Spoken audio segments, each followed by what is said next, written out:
La dramática insurgencia de Bolivia, capítulo 4, Dos caras. Chuquisaca fue fundada en 1539 por Pedro Ansúrez de Camporredondo, a la que los realistas le llamaban La Plata.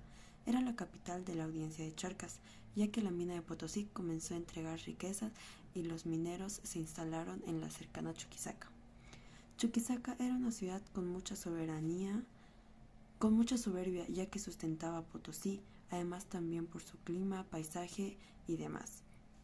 A fines del siglo XVIII vivían aproximadamente 13.000 habitantes que se dividían en 4.000 españoles, 3.000 mestizos, 4.500 indios y 1.500 negros y mulatos. Los españoles vivían cómodamente, tranquilos, y muchos eran parte del cabildo. La mayoría eran abogados y sostenían que eran parte de familias de España. Chuquisaca no era ni unido ni homogéneo. La mentalidad altoperuana tenía muchas características, ya que tenían un carácter peculiar, con un juego flojo de palabras, frases ambiguas, que rara vez se podía pronunciar por uno u otro bando. De ahí aparece René Moreno, llamado a esto Dos Caras. Casimiro Olañeta fue una de las más grandes figuras de Bolivia. Era hijo de Miguel de Olañeta, miembro de dicha sociedad. Este era español, pero se casó con una criolla y después de 10 años, un 3 de marzo de 1795, nació Olañeta, Casimiro Olañeta. Pero su madre Rafaela murió días después de darle a luz.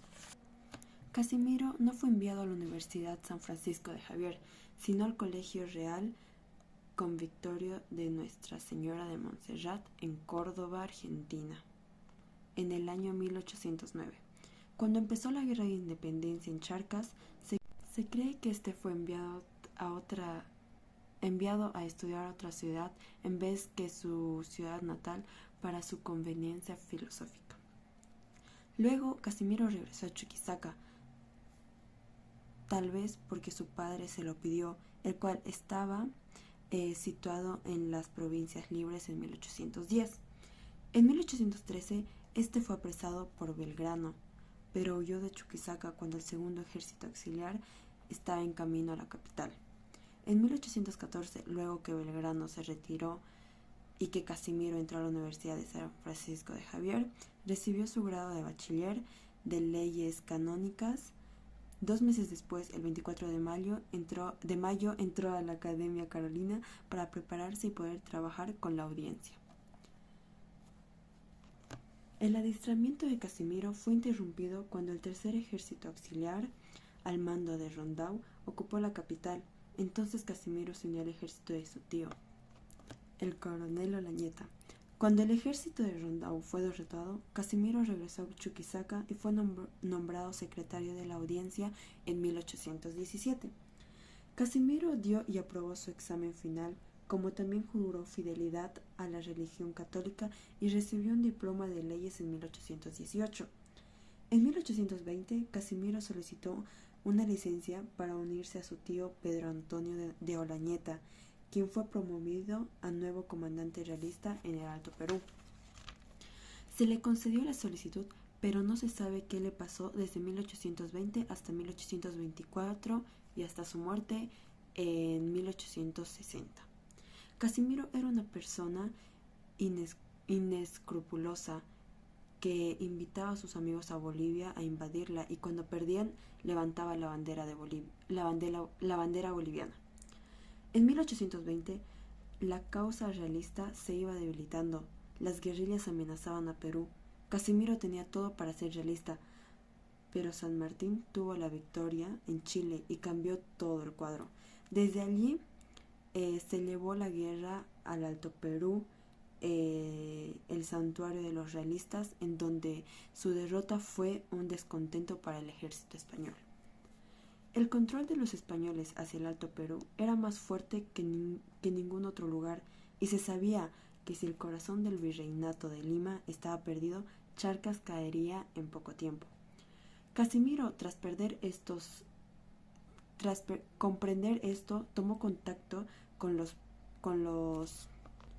con los patriotas, y su carrera empezó primero difamando,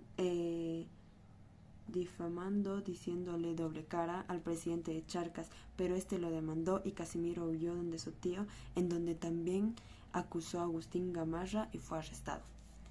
Casimiro, después de todo lo que hizo, siguió manteniendo su puesto en la audiencia de Charcas, como también su tío Lañeta recibió un nombramiento en la audiencia. Luego Casimiro, una vez que la causa española estaba condenada, se cambió al lado del enemigo, proporcionándoles información, y en cuanto tuvieron una victoria patriota, este tenía un caso preparado. Finalmente, en 1824, dio el golpe maestro que lo llevó a ser el personaje más importante en Charcas.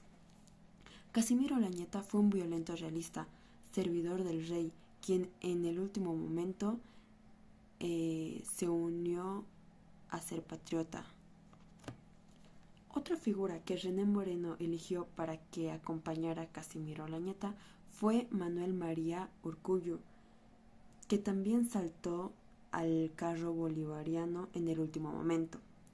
Este nació en Chuquisaca el 16 de julio de 1785, 10 años antes que Casimiro.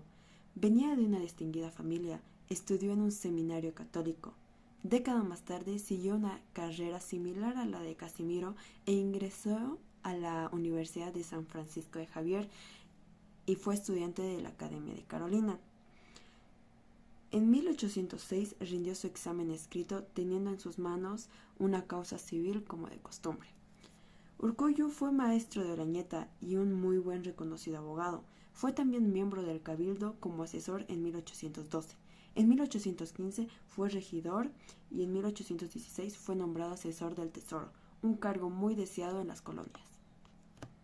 En 1816, las guerrillas de Charcas volvieron a atacar, haciendo comprender que la guerra no había llegado a su final y conservar viva la guerra de la independencia. Urkullu organizó y comandó fuerzas contra los campesinos atacantes, haciendo que se retiraran.